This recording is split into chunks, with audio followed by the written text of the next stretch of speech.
And that's what people have to understand, that painting is a huge undertaking. If you're teaching in an art school or you're teaching in college, you have to talk about what painting is. And it's a lot like writing. Painting and writing, I think, of the two are very, very similar in that you start with a blank page, and then you need to say something. And when you say to a student, "What have you got to say?" they don't know what you're talking about. And you have to talk about that a long time. I'm very happy that I did teach, and I taught in a lot of different circumstances. So let's talk about the flowers. First, it was because I felt a lot of freedom doing them, because I could invent and I could do stuff with the color and so on.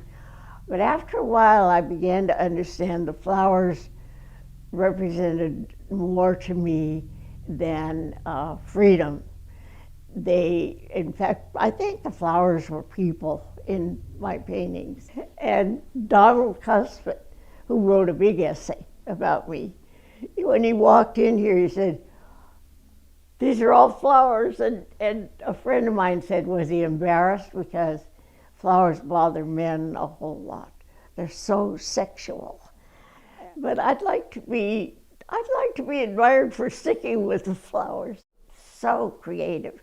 We'd sit around and say, what would you like to do? Well, I saw a show in New York last week and this person did such, and I really would like to know how they do it. Well, let's invite them. And these people came, and we didn't pay them anything. They certainly didn't make the trip for the money.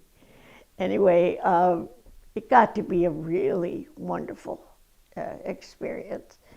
I love to go and see what young artists are doing. I mean, famous artists started Silvermine, and it's no small thing. It's a big deal. Artists need community. They need each other. And people say to me, "Oh, gee, it's swell. You get up every day and you go paint." I get up every day and pray that I'm going to paint and that I'm going to paint well. And I'm always a little surprised when people won't try art, it's natural for us to make pictures, any kind of pictures. Art belongs to everyone. It does.